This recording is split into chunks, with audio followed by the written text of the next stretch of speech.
Hello and welcome to episode 82 of PauseCast. It is May the 10th, 2018. I am Jessica Alouette, and I use she/her pronouns. And I'm Mark Hanna, I use he, him. Welcome. Hey Mark. We're in the same room. We're in the same room. How about that? Wild. I don't know what we're doing in the same room. I just sort of appeared here as you started recording. Oh yeah, that's true actually. We invented teleportation, right? Also, I'm a ghost now, I think. My god. How are you even seeing me? I don't know. I hope I get picked up on the recording. I just checked the levels. You're not being picked up at all. Oh well, you can just talk to yourself for now, I guess. Yeah, I mean, it definitely will make me look like a rational person that everyone should be listening to. Let's go. Welcome to a show that is, I think, video game? I think it's pronounced Video James. Yep, Video James. We've been over this. And this is 3 weeks in a row that you have come up with a thing that we have supposedly been over. We have! We've been over this. I think it's actually pronounced Vibio James. Yes. Okay, Vibio James. This is a show about Vibio James and his video games. Oh no. Sure. What was that for? No? Don't like it? Alright. Alright, that's... hey. Putting my best foot forward. And it's clearly not enough for you. Let's start the show. What have you been playing this past week? So, last week I said I was looking forward to playing more Battletech because that's the game I've been playing lately. But, my flatmate downloaded one of the PS Plus games this month and started playing it, and I thought, that actually looks like a game I'd enjoy. So I downloaded Beyond Two Souls and finished it over the last few days, and that's almost all I've been playing this week, and I was really into it. I really enjoyed that game. You were a big fan of Heavy Rain. I was. I played Heavy Rain when it came out, and I enjoyed that a lot, so it's not super surprising. I enjoyed this as well. But yeah, so I finished it last night. Most of today, my head's been going through processing it. It's a much more narrative-based game than most. For anyone unfamiliar with it, like Heavy Rain, it's way more like an interactive movie than other games, really. Yeah. The way you interact with it, as well as just a bit of moving around, it's a lot of sort of decision-based, and then the rest of the scene keeps going. You have some control over it. It's not completely just all cutscenes or anything, but often, you'll select like a dialogue. I suppose actually a lot of games you just select a dialogue option and they talk for a while. It's not really the right thing, but you make choices that will change the way the scene goes, and it sort of remembers those afterwards. And it's based on, I don't want to call them QuickTime events, but QuickTime events, done better. I like, as much as we may not want to call them QuickTime events, like, that's what they are, and that's what they're known as. Like, even in Heavy Rain and Beyond Two Souls, neither of these games have a fail state for failing these events necessarily. They don't necessarily end the game. Something bad might happen to your character, or even good. I've seen good stuff come out of failing to do one of these QuickTime events properly, and just like something has happened that has proved to be beneficial. But it's usually not like a hard fail state. Like you think QuickTime events and you think of the like... Yeah, I think of things like, it's a random button that appears in a big coloured image in front of the screen blocking the action. It's not like that. It's more a subtle prompt, or even just the action implies which way you're going. So a lot of the time it'll be like the action will slow down for a moment, everything will go a bit grayscale, and depending on the direction the character's moving, you need to flick the analog stick in that direction. So it's still encouraging you to keep your eye on the action. It's not pulling you away from that or putting something up in between you and what's going on. So they were well integrated into the scene. It's not like, I remember the Uncharted 1 final boss fight had a really frustrating QuickTime sequence where you're fighting and just you get one wrong and you're dead. Go back and start the whole thing from the beginning. Not like that at all. It's a lot more, like Jess was saying, why am I referring to you in the third person when you're sitting right next to me? That's rude. I mean, sorry. You totally can refer to me in the third person. That's true. It's fine. Like you were saying, it's you continue on if you fail something. A lot, if there's some action you're trying to defend yourself from whatever. I don't really want to spoil stuff because it's such a narrative-heavy game, and everyone who listens to the show knows how spoiler-averse I am. Yeah. If people haven't played it, I'd like them to because I really enjoyed this. I'm not going to spoil it with specifics if I can avoid that. But if there's action, there's some sort of fight or something. If you flick the button in the wrong way, you're going to fail to hit someone or fail to block something, and that's not great. No, typically failing that thing is not great. But it doesn't tend to mean you instantly fail that sequence. Yeah. There were quite a few bits where I'd get some, fail some, and I wouldn't know at the end. Would it have been different if I succeeded on all of them? Would it have been different if I failed on all of them? I don't know, but it felt good. The suspense it added was good. I just really enjoyed this whole game, honestly. It makes me now surprised that it took me so long to get to it, because it's, a 2013 game? Yeah. I think, but you were telling me just before the show that in its original PS3 release, it was a bit choppier in terms of frame rate and stuff, so maybe it's for the best that I found it now on PS4. Yeah, exactly. The original PS3 release, which I played and enjoyed a lot, definitely not the most technically stable, because they were really, really, really pushing the visuals, which it produced some really fucking impressive results for that console. I mean, I'm playing it 5 years later, and I agree it was visually very impressive. Yeah, and the visuals on the PS4 release haven't all been touched up, really. It's just they've been increased in resolution, and the frame rate has been stabilized a lot. So, things look good. Yeah. Beyond's got some issues, I'll say.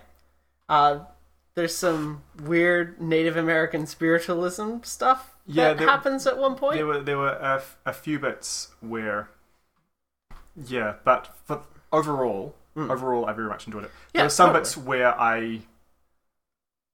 there was enough of I don't even know what word I'm looking for. That's why I'm struggling a bit. I don't want to just say problem, but there was enough stuff in the story which kind of pulled me out of it and thought, oh, this might have been done a bit better. Most of it didn't have that. There were a few little bits that did, but I try not to let that detract from the whole thing when I'm thinking back on it. I think I've made this point before as well. I don't think it's necessary. What Beyond does in a lot of cases is kind of uncomfortable and unpleasant, but doesn't mean that we shouldn't be confronting it necessarily. But it's a fine balance, which David Cage, the director, is not typically known for getting quite right, I'd say. There was some controversy around the release of this game that, as you don't follow this stuff, that you might not be aware of.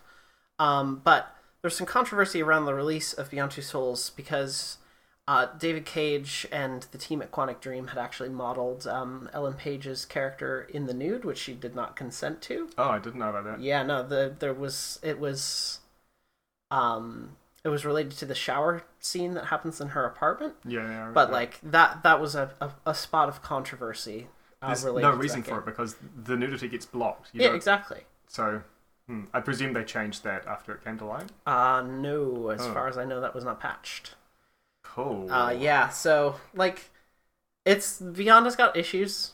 That studio in general has got issues. I don't think I can mention that without also mentioning the ongoing controversy at the studio just around sexual harassment that has been occurring at the studio. I don't want to ruin this thing for you. No. But that's not, sorry. I feel like we should address these things. I made a face, but that wasn't that. That was that. Of course, another one. Yeah. Yeah. That's been kind of what's going on at Quantic Dream. Things don't look great for them. As much as I may have enjoyed Beyond, for all of its problems, I think we should take a look at that with a critical eye. Yeah, for sure. Yeah. That's the context it was made in. And you're right, this is stuff that is, even if I did know at the time, it's been 5 years, I don't remember all of it. Yeah. Because I wasn't following it closely at release. Yeah, exactly. It's good to know about that. I think I'm glad I know after the fact, though, honestly. Yeah, if I had told you beforehand, I think it maybe would have cast a lot of things in a different light as you were playing them, but now you have the chance to there's a chance to reflect on it instead and think okay, so with this new information, how do I reconcile that with what I've seen in the narrative? Yeah. But yeah, that's pretty much all I've been playing this week. I played a bit more Battletech, but that was only before I downloaded this. So it was some Friday, some Saturday, and then I think I downloaded this on Sunday, played through it in 3 sessions, And yeah, overall really enjoyed it. Speaking of Battletech, we're going to do a little after show. Yeah, I've got Battletech with me, so I'll show Jess Battletech. We're going to go through a mission completely blind. Mark is going to be my guide. I'm going to try not to screw up his mechs too badly, and we'll make a backup save. It's alright. And we're going to go through a mission completely blind. You're going to run tactics with me. Sure. And I'm going to drive. We're going to see how badly that goes. So that's going to be an after show on probably around 9:30, 10. Sure. We'll get it going, and then we'll figure out when we're going to start. So stay tuned for that after the show. That'll be fun. Yeah. I'll try not to backseat drive too much. I mean, the whole point is kind of I want you to backseat drive here. Okay. Because I have no idea what I'm doing. But I won't just tell you everything. No, please don't just tell me everything. But I do want to have a chance to poke around it and take a quick look at Battletech. Yeah, makes sense. Cool. So that's what I've been playing. What have you been playing? Oh, so I've been playing a little bit more Persona 5. Yeah. Yep. I swapped the voices over to Japanese instead of the English dub, which I think has kind of improved my experience overall.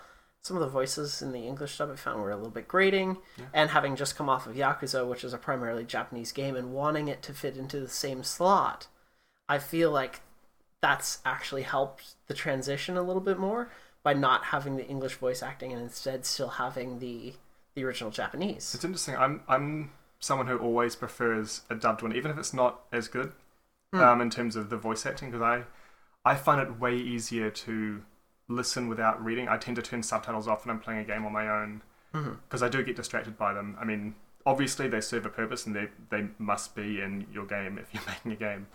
But I'm always prefer to have, even if it's originally a Japanese game or whatever, have it in English without subtitles is always my preference. But I know that a lot of people prefer otherwise. It's one of those things that I suppose possibly like competitive play, just something that doesn't click for me. I think it's contextual. If I'm going to be watching an anime and I'm going to be working, I'm going to put on the dub 100% of the time, because if I'm going to do another thing, if I'm not fully invested in the show for whatever reason, but still want to, watch it, I can still do that by participating in it via the dub. And if I want to get really, really deep into something, or if something is only available in Japanese, obviously I'll use subtitles. Yeah. Or if the voice acting, I'm the kind of person who does pick up that voice acting and the little differences in sound. I know that sound makes a much bigger difference for you than it seems to for me. Yeah. And we've talked about that in the past. Specifically around why I didn't like Shadow of Mordor. Yeah. But that's kind of always my preference personally. Is just to situationally play. I think preference is the wrong word to use there entirely. I'll use those options situationally. So I'll use Japanese if it feels suited to that, and I'll use English if it feels suited to that. In this case, I think the Japanese voice acting, like I said, it's really, really helped the transition between Yakuza and Persona, because I've wanted them to fill that kind of chill out at night kind of slot. And Persona is quite a sort of a paced game, so if you're reading subtitles, it's not like you're rushing to keep up with it or anything. Yeah, I'm certainly not. You have to advance all of the dialogue manually, unless you specifically turn on an option for it. A lot of it isn't voiced as well, the side dialogue, right? Yeah, there's a lot of side dialogue. There is a lot of fully voiced dialogue. That's kind of the mainline stuff is fully voiced, right? Because I've seen my flatmate play a bunch of it. And I remember you can talk to someone a lot of the time and they'll have a voiced line which isn't what they say, and it'll be the text of what they say. Yes. Actually, that brings me to a point about Yakuza 6 that I learned recently. Yeah. Haven't gotten a chance to pick that one up yet, but Ash is ordering it for me. Cool. That's a PlayStation one? Yep. And it is apparently the first Yakuza game with 100% fully voiced dialogue. Every single line. Oh, nice. I didn't actually realize that Yakuza 0 wasn't all voiced though. Yeah, it's not all voiced. And when it is, it's obviously just all Japanese. there is no English option. So you've got to have subtitles on, otherwise you're not going to know what's going on unless you speak Japanese natively. And that's going to be the same for 6? Yes. It hasn't had English voice acting since the original Yakuza on PS2. Oh, it's just interesting. I wonder why they moved away from that. I think it was because at the time Yakuza was not very popular as a series, and so it was a lot of extra cost to localize that, because you had to, in addition to writing all of the new scripts, you then had to cast and hire and pay all of these voice actors. Writing new scripts is something that surely would have to happen anyway, since it's being translated in subtitles. Yeah, that stage still happens. Like, you're removing 3 parts of that, though, in the casting process, then the actual voice acting process, and then editing it into the game. Like, that popularity isn't a problem anymore. Do you think they're just staying with what they've been doing because it's what they've been doing now? I think that's kind of just them going through with how the series has like gone in the past, because it continues to work. It doesn't seem to be a factor in the game's popularity, which it's definitely on the rise now. But I don't think that it would become more popular or more accessible if they were to suddenly put English voice acting into it, and it would probably lose a bit of authenticity in the process. Like, I think if you looked at the original dub, you have like Mark Hamill doing. Really? Yeah, Mark Hamill does the voice of one of the main antagonists. I think you've told me this before. Yeah, I have. Yeah. He does the voice of one of the main antagonists in that game, though. And it's cool, but it doesn't seem as consistent with every character's appearance. Every character is Japanese. To hear them speaking with Western accents, and like, it just doesn't make sense. It doesn't track. Yeah, that's fair. But yeah, I don't think that that's as much of a factor as they stopped it at one point because it didn't make sense, and they've just continued running with it because it doesn't affect the series' popularity. Now the series has established its reputation for really, really great storytelling and drama and goofiness, and it's a well-deserved reputation. Those games are... it's a buck wild game. So when do you think you're going to be able to play 6? Probably reasonably, probably towards July. That's when I'll start actually playing that. So it's still a little while away. Is Is it out yet? Or it is out, but I want to get through Persona 5 of course. First. Yeah, fair so enough. that then Yakuza 6 and maybe even Yakuza Kiwami first, which is a remake of the first game. Oh, it's a remake? Yeah. I know there's been some sort of side gamey stuff, but since I don't follow this very closely, I basically know what you tell me when we're recording. So most of the Yakuza side games are actually Japanese only. Oh, really? Okay. Yeah. So all of the main games are slowly becoming available on PS4. Yakuza Kiwami is the first of these remakes of the original games. Kiwami translates to extreme. Okay. So it is the extreme version of the original Yakuza. So are they changing anything, or just remaking it with improved visual fidelity? Or remaking it with improved visual fidelity. It's like shot-for-shot cinematic remakes. All the models have been touched up. Everything has been modernized and made to look quite good. I suppose shot-for-shot's much easier with CG, probably. Yep, and in fact, I believe they do use a lot of the same animation rigs. Like, they've just brought them over from the original game. It's quite an impressive project as a remake. The second game is about to get its remake, and that's coming out on August. It's coming out in August at some point, I think towards the end of the month. Mm-hmm. Okay. Yeah. It's not a long enough process that by the time they're done, they'll remake 6 and then have to remake 1 again? No, it's not going to be a long enough process for that, certainly. Like, they've come out with one of these new remakes every year at this point now. So that's 2 years in a row with 2 games. Plus Yakuza 0 and 6 going on in those times. Like, I don't think they will have any trouble bringing 3, 4, and 5 if they choose to do that. Fair enough. But those games are running on the PS3 anyway, so they're relatively modern. they might not need too much of a touch up. Fair enough. I've got access to all of those copies as well, so I'm not pressed for them to come to PS4 because they're all quite extensive games as well. I think I mentioned Yakuza 0 took me 30 hours to beat less than 20% of. That's all of the side content kind of stuff. Yeah, it's all the side content and stuff like that. But like, just the main story and a little bit of side content here and there only got me 18% of the way through that game. Sounds like there's a lot. There's like a lot of game there. It's quite impressive. Nice.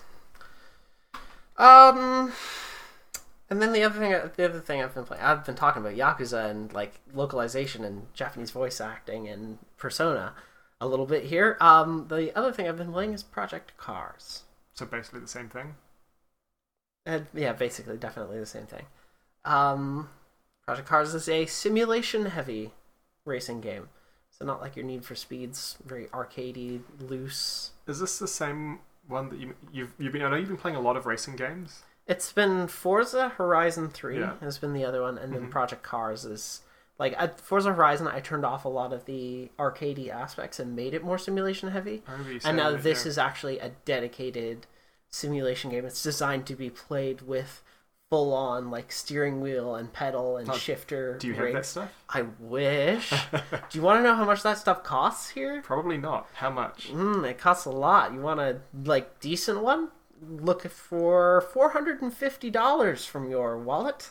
That doesn't even include one of the shifters. That's just the pedal and wheel. I mean, I bought a new console for Monster Hunter, so I guess I can understand that to an extent if you're really into it. But it's a lot of money. Yeah, it is a lot of money, which is the reason I don't have it. Fair enough. Yeah.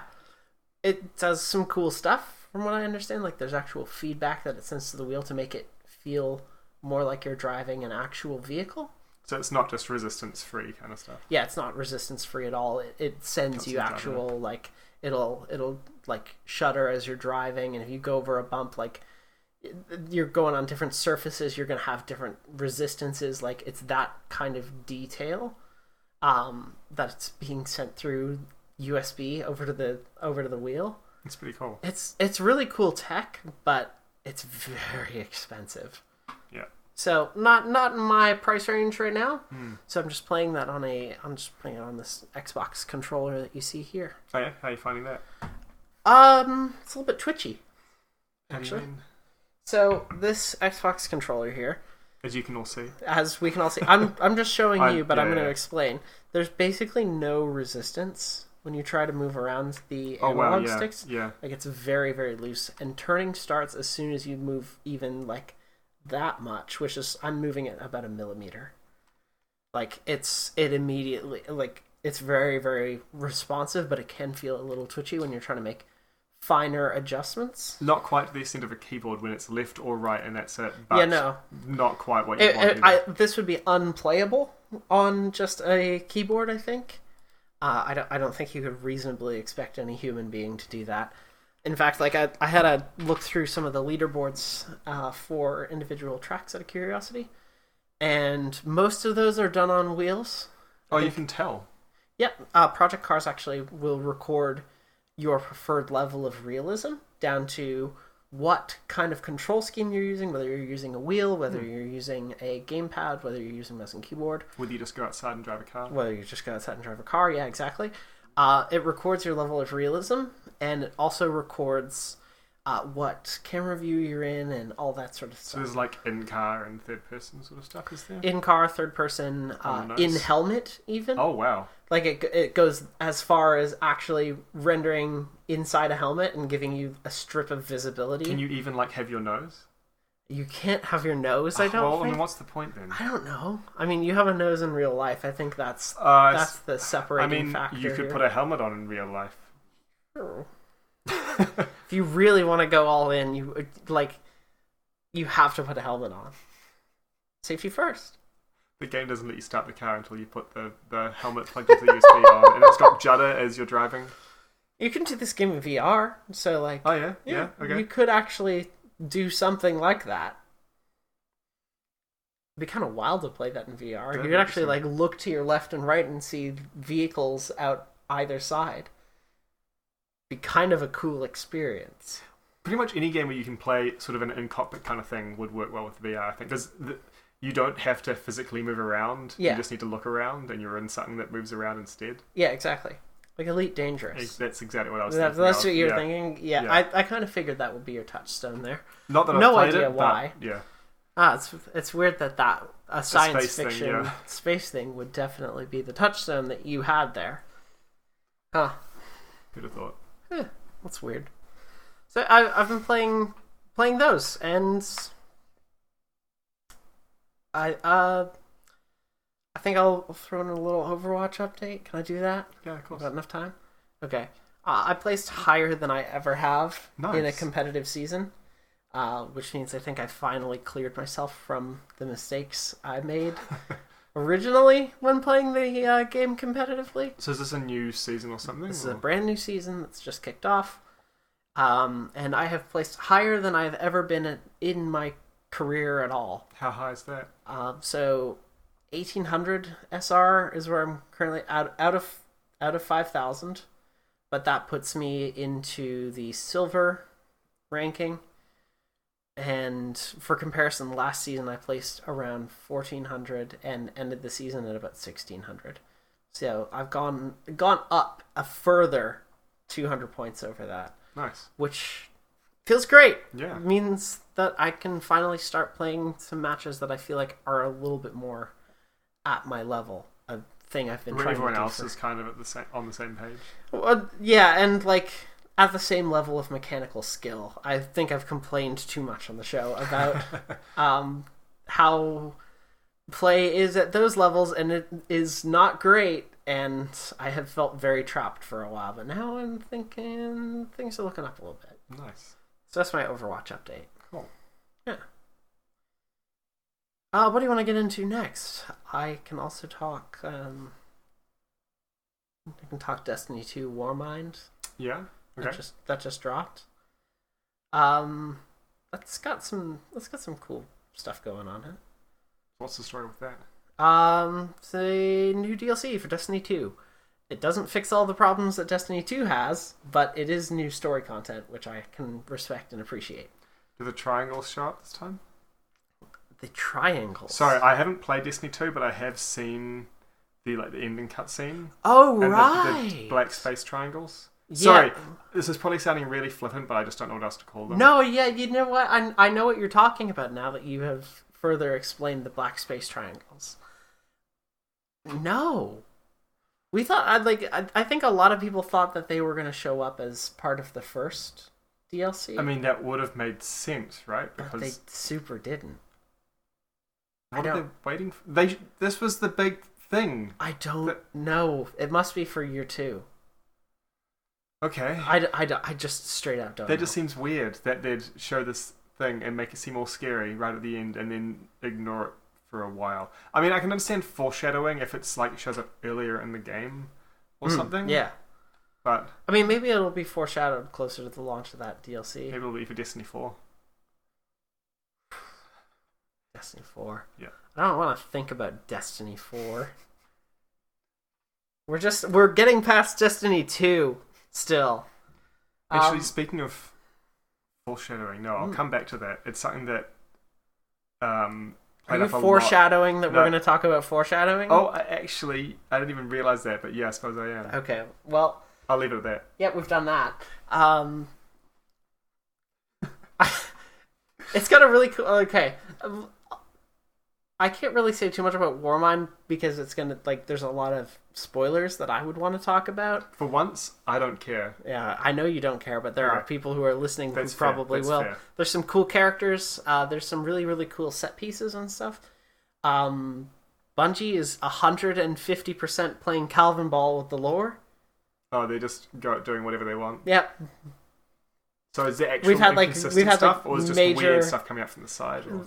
Major antagonists of the Destiny universe showing up and being killed very, very quickly. Oh. By ourselves as part of the main story.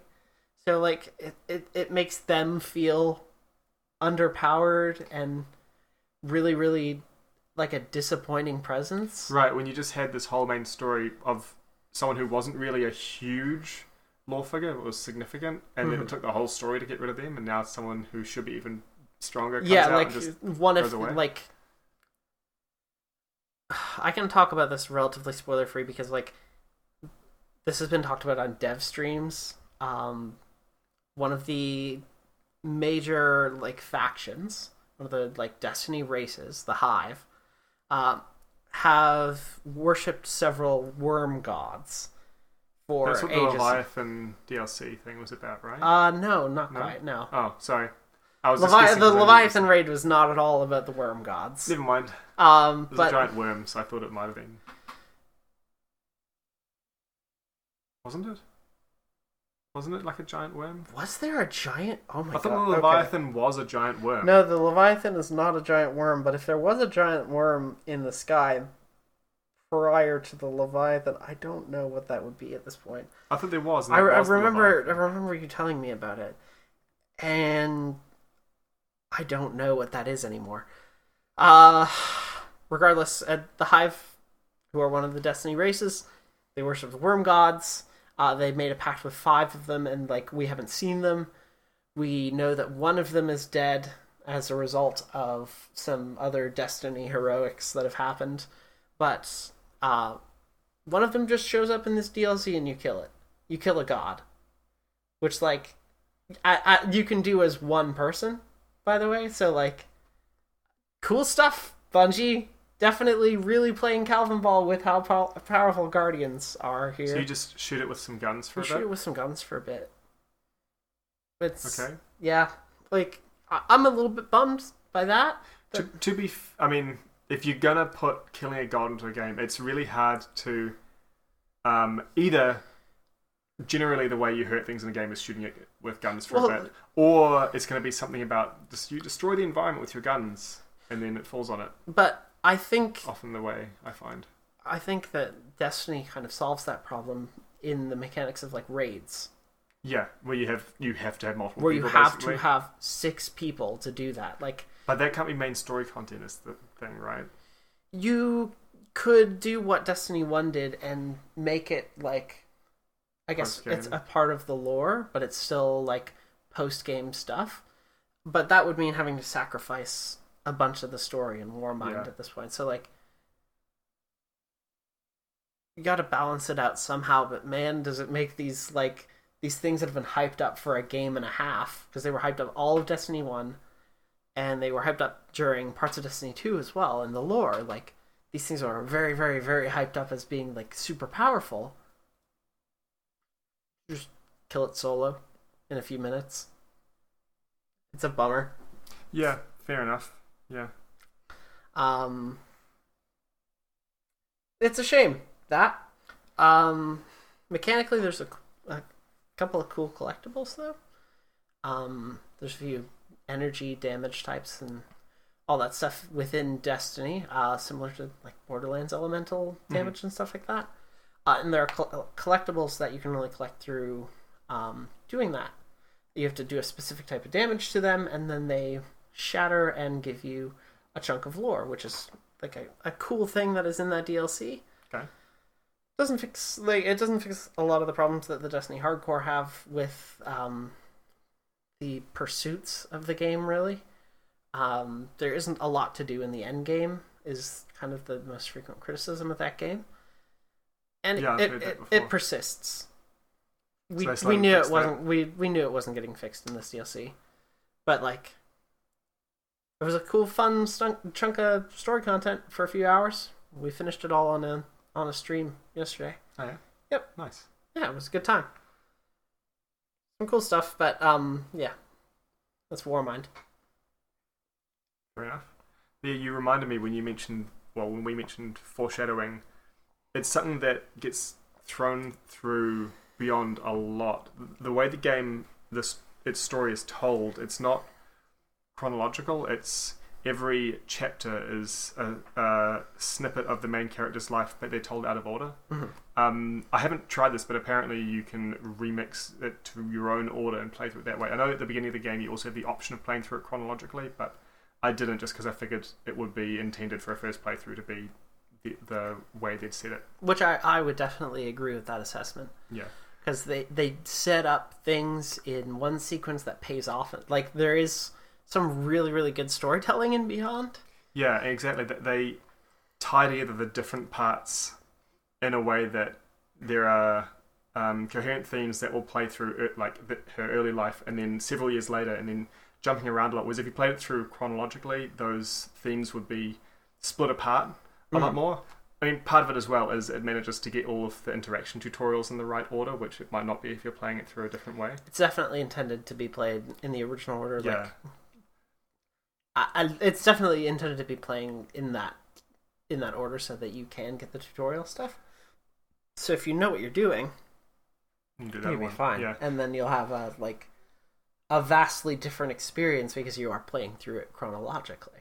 I found it really well done the way they'd split it up though, like the way they chose to order it, so that in the end you're piecing it together and it does make sense chronologically while also putting the different pieces together in a way that these ones fit together even though they happened many years apart, and these two things which happened pretty close together chronologically are about different things. They get split up much more in the story. Yeah. That worked really well. Yeah, they've done a fantastic job of like telling that story, even though I thought it was really bizarre that they would do it so out of order at first. It made more sense as I played. Yeah, I can think... I mean, so the whole game is played as a flashback. That's pretty clear right from the very opening, the very start. That's not a new thing. I've seen that in plenty of other games, but I don't know that I've seen something that's this out of order chronologically before. Right. Can you think of any examples? I straight up can't. No. Like, the only thing I can really think of at this point is actually going to be Splinter Cell Conviction, which even then, that's not even half as out of order. It's just kind of going back and forth between present day and a few days past. Like, yeah, I mean, I think that's just really another... Most of the game is a flashback, but once you reach that point, it continues from that point. So it's kind of like split into two sections. I think the closest thing that tends to be seen, both in video games and in other story media, is sort of... You're following the thing chronologically, but you learn something about a character's past out of order because they don't reveal it until later. That's the way this stuff normally happens, rather than you experiencing it out of order. For this particular game, it worked really well. And the other thing that I want to say is... So we've talked a bunch before about how the different ways in which games let you interact with the world change them dramatically. And a lot of them, it's you're given a gun and you can shoot things and you can move around and that's it. So anyone who hasn't played Beyond Two Souls, this is very clear from the start, so I don't think it's going to be really a spoiler, but there are two perspectives. There's Jodie and Aiden, who are the main characters. Aiden is a floaty spirit type thing that's attached to Jodie, and the way he interacts with the world is very different to the way she interacts with the world. She moves around and talks to people and picks things up and whatever, like you might expect. He has very few interactions. He can move through walls and stuff and fly around, that's fine. But ways of actually interacting with the physical world are really limited. And the prompts for them are all clear. You know, sometimes he can knock things over or whatever. And it was really interesting the way the things made available for his interaction were done to reflect how his mood that he can't express more directly. So while you're playing from his perspective, there are some times when all the things you can do are really aggressive. And if you were in the same place in a different scene, you could see, oh, I might be able to do this or that instead. But it was really interesting how I felt that reflected his mood at the time, without it being, because he doesn't talk. Yeah, he can't express it. You don't see it. He doesn't. Ghosts can't talk, as it turns out. So I just thought that was really cool how they managed to convey all of that just by changing the way you're allowed to interact with the world. I just thought that was really cool and well done. Yeah, no, like, oh god, there is so much that is well executed in that game from virtually all fronts. I'm not sure how... this is gonna be unrelated a little bit here. Sure.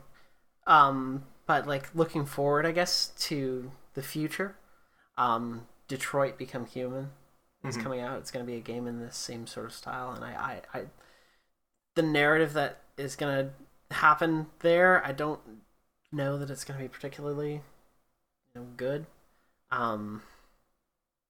Yeah, the fact that it's from the same studio who's made 2 games I really enjoyed makes me kind of interested, but it hasn't pulled at me in the same way. Yeah, I've got some reservations. I mean, I got some reservations about, what if the robots had to sit at the back of the bus? Wah, wah. It's quite on the nose. Social commentary. I'm, very antsy about that, shall we say. But, Beyond and Heavy Rain, for all their problems, are really uniquely and interestingly designed, and they're fascinating things to take a look at. Especially Beyond. It feels so well executed for all the, every criticism that I can levy at it. There's also, 2 things in it that I really, really like. Sorry, you can see me nodding this time, but no one else can. I'm nodding. I'm nodding along. Yeah. I'm not really sure how to feel on Beyond still, I think. I think there's a lot about that game that maybe needs a second playthrough to remind me how that goes, but... Fair enough. Yeah, I'd be worried about a second playthrough because it's not rereading a book again. I am too. Because like I said, there's a lot of choices in this game, and not just choices, but outcomes of things you might have succeeded or failed on. Some things. So at the end of every chapter, it gives you a summary of all the paths that you took and what percentage of other players took the same paths. I'm not really sure how I feel about that, but seeing the paths was interesting. And if I like to consider that the way I played through, for me, is the way it happened. Right. I wouldn't want to play it through again and have things go differently. So a second playthrough will be difficult because it wouldn't be making the decisions in the same way. It would be trying to remember what I'd done the last time. So it'd be interesting. If I do play through it again, it won't be for a long time, I think. Yeah. Which is a shame because honestly, I'm missing it already. I don't feel like I got to spend enough time with it. It's okay. Good stories end. But yeah, it'll be a complicated one for me to replay, I know. I think you've talked about this mostly in the context of books before. Yep. But I think, what were your exact words on here? It was when you end a story, it kind of it takes a piece of you with it, but there's also a piece that stays. Yeah, so whenever I finish a good story, whether it's a book or a game, I feel like I've kind of left a piece of myself behind in it, and then I'm instantly craving another story, but no other story is going to fill that hole. And I know that's not actually what happens. It's I'm taking a piece of the story away with me, and that's nice to know. It just doesn't quite feel that way, and it takes quite a while for me to process. And that's fine. I like that about myself. But the whole thing's going to take me a while to process. I wouldn't be able to go back to it immediately. And even though I've only spent maybe 9 or 10 hours with these characters, it still feels like saying goodbye, you know? So it's an interesting thing. It always is when I finish stories like this. I had the same thing, when I finished Final Fantasy X, when I finished a series of books that I've been reading. It's people you've gotten to know through these stories, and you're saying goodbye, and the only way to revisit it, it's not new anymore, it's just like memories. You're not making them new, you're just remembering. It's a different experience playing back through a game for a second time. You can never do it the first time again. There was always some bit of residual knowledge that's kicking around, and it's enough to make you it's enough to make it feel like it's a memory, like you were describing. I feel like that's a really good description of how replaying a game can really feel. If you leave it long enough, of course, the nostalgia can kick in. I reread some books from when I was much younger, earlier this year. And having spent so long between reading them, I wasn't remembering, this happens next, this happens next. But I do remember, this person, I like this person. And there's nostalgia associated with it without remembering all of the next steps. And it wasn't the same, but I'm glad I did it. It'll be the same thing with something like this. If I replay it, it won't be for a long time. The way the game ends, it kind of points to the possibility of the story continuing, but because of the diverging choices you can make, I don't think we're going to see a game as a sequel to this. I think it was more, here is a prompt for you to imagine how it continues. And I think that's going to be running through my head quite a lot for the next little while, which is nice. I'm glad they left that parting gift, actually. I'm not going to say any more about it because you should play this game. It's fun. It's good. All of this has actually gotten me thinking about a couple of different things. One around branching paths. Actually, both around branching paths. The first thing it's got me thinking of is about how you mentioned the prompts earlier, and that, like, hey, some people did this in this game. What is your thought about Detroit exposing all of those choices? So you can see what other choice you could have made. Yeah, you can see all of the possible choices for every bit of the scenario after you complete it for the first time. It lets you see everything that you could have changed. I wouldn't look into it in depth personally. That doesn't appeal to me. I like these. I think exposing all the stuff that could have been in that way detracts from the permanence of these choices. Yeah, I think they're like they have weight when they feel permanent. It adds a layer of artifice. Yeah, so when I'd finish a chapter in Beyond, and it would say 43% of players chose the same thing in this choice, it's like, okay, that's fine. Sometimes though, I'd see something where I wasn't even aware that I had gone down one path when there was a different one, and I think I would have preferred not to know. Because I don't want this stuff to feel mutable. I want to feel like this is the way it went. I can't go back and change it. So I don't know. That wasn't something I really enjoyed about the game. I didn't hate it by any means. But if they're leaning more heavily on that in Detroit, I don't think that's going to appeal to me very much at all. As a follow-up to that, you mentioned, the mutability of choices. Did you play 2015's Life is Strange? No, but it's one that I've got in Steam that I one day will play. Okay. The reason I ask about that... It's got some time stuff, does it? It does. And what it lets you do specifically is you can make a choice and then rewind it and make the other choice. So you've seen what happens. Yeah, you can see what happens either way. It is built-in save scumming. Built-in save scumming. Built-in save scumming. Any thoughts on that? If it's built into the narrative, cool. That's There's totally. like a narrative constraint for it, and so yeah. No, totally. I mean, Prince of Persia is not a narrative-based game, but it had a similar kind of rewinding thing, right? That's not the same way. But that was much more of a mechanical thing than a narrative thing. That's a similar sort of thing. No, if it's built into the narrative like that, that's fine. It seems like it's intended to be used. I suppose looking at these percentages is intended to be used as well. It just didn't appeal to me at all. Yeah.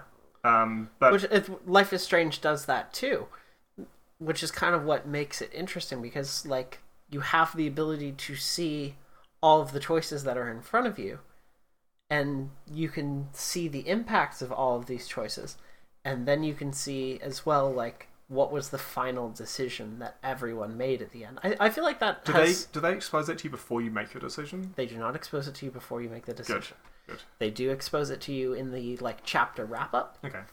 Which is like I felt like that's kind of neat, because like it's still everyone forging their own canons, but you've also seen all of the choices, so like you could kind of make some guesses about. I guess you can make some guesses about the type of people who were playing it. Like, oh, why would they choose? Why would most people choose this option? It was interesting seeing some of the choices that I made that were not the popular choice. I won't go into what they were, but it was a little interesting to wonder how other people experienced this. But I would be willing to lose that part of the experience to get rid of the to make it feel immutable. Personally, if I could have disabled those chapter wrap ups, I would have. They're not horrible. No, I just would have preferred not to have them. So I think when I play Life is Strange, I'll probably skip through that pretty quick. That wrap up stuff. Even with I'll probably. I mean, if you're intended to go and try choices and go back, I'm sure I'll do that. But looking at the wrap up, I don't know if I'll spend much time looking at that, or if I'll just move on pretty quickly. Okay, I would have thought that you maybe would be more interested in it as a result of it being like, oh, like all of these results are totally mutable. people could do whatever they want with these cannons. So it's interesting to see. Like, it was interesting to me personally when I played that game to see the choices that people were making. I can understand that, but the way I experience these stories, I think, is pretty personal. So I tend to, I'll go in my room with the door closed and play this, and if I'm lucky, Gizmo will be in there with me. He was on my lap a lot of last night while I was playing. It's very nice. But when I experience narratives like these, I tend to do it on my own. So it's quite a personal experience. Bringing other people into it that way is something I think I'd just be happy to skip past personally. I can totally see why other people will be interested in it more than I am. Yeah, sure. But for me, it's not so much. Neat. Do you have anything else you wanna cover this week? I don't think so. No? I played a little more Battletech, but not really. Nothing new, really. How's your mercenary company going?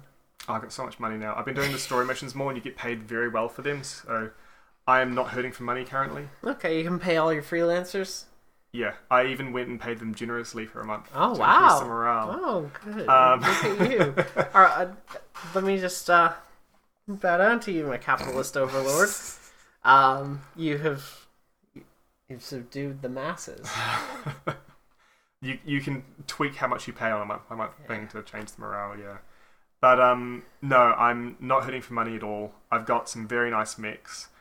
I'm also being thrown up against tougher stuff. But I've been mainlining it a little bit more, and enjoying that. Has the challenge felt like it's a bit more distributed than like XCOM? A bit more evenly distributed, sorry. So XCOM had step up, quite like it was a noticeable step where a new enemy type or several new enemy types are introduced. Mm-hmm. This has less of that. It does introduce higher mech classes as you go in. There's light, medium, heavy, and assault. Sometimes assault mechs will be thrown into the enemies, so I'm seeing all of them now. But it doesn't just ramp up like you're fighting light mechs, and now you're fighting all medium, and now you're fighting all heavy, and now you're fighting all assault. It's some of each. So the ramp is slower, and it's not the permanent ramp you see in XCOM. Although the overall difficulty level does seem to increase as the story goes on, you can still travel back to lower difficulty things or look at lower difficulty contracts. So it's not as what's the word I'm thinking of? Something that is definitely going to happen. It's not as inevitable as XCOM, I think. It's not as steady, always increasing. Time Zero does not always march forward. Yeah, you can just stop at the difficulty level you're at and play for as long as you want and then return to the story. There's no time pressure in it. Although part of the reason why I've been mainlining it a bit is it felt like it made sense because there were some urgent points in the story and I was like, I can do the next bit, so I'll just do it because it makes sense to not wait on this mission. Gotcha. Whereas there have been some story missions where either there's an enforced delay where you just wait until they tell you it's ready, or it's kind of like, I can understand how I could just go and do this mission wherever, whereas other ones it's like, oh no, I could wait because the game will let me wait, but it really wouldn't make sense to. Yeah, I always love when like open world games can give me that style of mission. Like it's just like, oh yeah, this is like a super urgent thing and I don't put it off. Like whenever that is actually the context for the thing, then I will go do that thing right away. Yeah. It's the only thing that makes sense to me. But I'll let some missions kind of languish and just let them sit there for a little bit and see how they go. Yeah. Yeah. There's one meter that goes up steadily through the game, which is your reputation with the mercenary review board. And I assume that as the meter fills up, it's kind of like your progression through the game's difficulty. Mm-hmm. Based on that assumption, there's still a long way left. I don't know if it has any bearing on how far I might be through the story or not, or anything like that.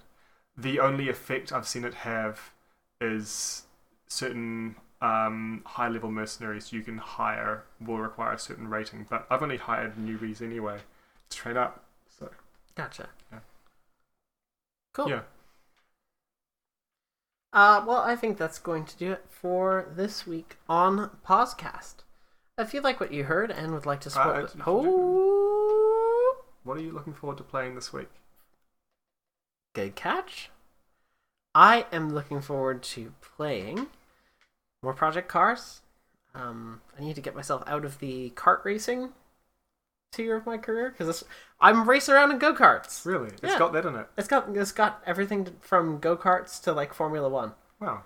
It's got like a whole career progression too, so you could start wherever you'd like in whatever. So if you feel more comfortable starting in like stock cars and doing that as your starting point, cool. But if you wanted to, you can also start from absolute zero, start out in a 150cc go-kart and go from there. Cool. So I've chosen that route. I'm being invited to like events where I drive actual cars, but wow, actual cars. Wow, actual cars. Actual pretend cars. Yeah, real pretend cars. That's where I'm at in Project Cars 2, is where I'm starting to be invited to events where I can actually drive a vehicle around. But it's mostly go-karts. Cool. So a little bit more progress there. Persona 5. That's my other main one. Fair enough. Yep. How about you? What are you looking forward to playing? I'm sure I'll play more Battletech. I wish I could say more Beyond Two Souls, but I'm done with it. I've finished it. But I've given you a little something. Yeah, so I'm looking forward to playing the new God of War game that you're lending me. Yes. That is going to be fun. I've heard a lot of good things. It seems like it's going to be... it's appealing to me much more than previous God of War games have. So, yeah, I'm going to look forward to that. Well, I hope you enjoy it. Yeah, I just might not be able to play it until after the D&D game I'm planning for Saturday. Oh boy. Because I need to make sure I'm ready for that by the end of tomorrow evening, so yeah. You'll be alright. I'm sure I will. There's plenty of time before next Thursday to play it. Indeed. Yeah, cool. Well, thank you again for listening to this episode of PauseCast. If you like what you heard and would like to consider supporting the show, we got a few ways that you can do that. First, you can leave us a rating or review on your platform of choice, whether that's iTunes, Google Play, Spotify, whatever. Leave us a rating or review. It helps us out. Another way you can support us is supporting us financially. We have a couple of ways you can do that. First, you can donate to our Ko-fi at bit.ly/pausecoffee, and that will take you to our Ko-fi page where you can make a small one-time donation to us, and it buys us a coffee. I think if it's buying us actually coffee, it'll mostly buy me coffee. Yeah. Considering you're the only one of us who drinks coffee. They'll buy you a hot chocolate every now and again. Yeah. So that is a way that you can make a one-time little tip to us. And if you would like to support us every month, you can do so by going to our Patreon. It is at patreon.com/pausecastshow, and you can subscribe there for as little as $1 a month. And you get little bonuses, including a Discord role on my current server, among other things. We'll also have early access to spoiler casts. There might be an upcoming God of War one once you and I both finish with that. I know that Ash has got some thoughts on that as well. It'll be good to hear. We'll probably do one for Ni no Kuni and Persona 5 when I finish those as well. Cool. I've seen the ending of Persona 5, so... Oh my god. Have you seen it? I haven't played it, but my flatmate has, and I've watched You watched the ending? I've watched some of... Well, I don't know if I saw the actual ending, but I've watched the late game stuff. Okay. Neat. Yeah, we'll probably have some spoiler casts coming up in the next couple of months for that stuff. What else do I normally put here? Is it Mark? Where can people find you online? I'm on Twitter at HonestUniverse, and I write a blog as well, though not about video games, at honestuniverse.com. And you can find me online at TLQT or by going to bird.school. You can find me online there, and you can also find me streaming at maximumgun.org.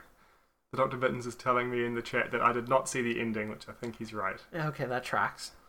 Well, that's good to know, at least. Yeah. I've seen close to the ending, I think, but I've not seen the actual ending. And thank you to Leon for the use of our theme song, Honey Milk Island. You can find Leon's music and download it, some of it for free, at soundcloud.com/LEYAWN. Mark definitely just yawned after I said... It's happening again, I'm so sorry. I can't believe that is actually the reaction that you've had there. It didn't happen until I realised that you were spelling out the word yawn as part of it. God damn it. Yeah, there we go. Thank you very much for listening to this week's episode, and see you next week. Bye.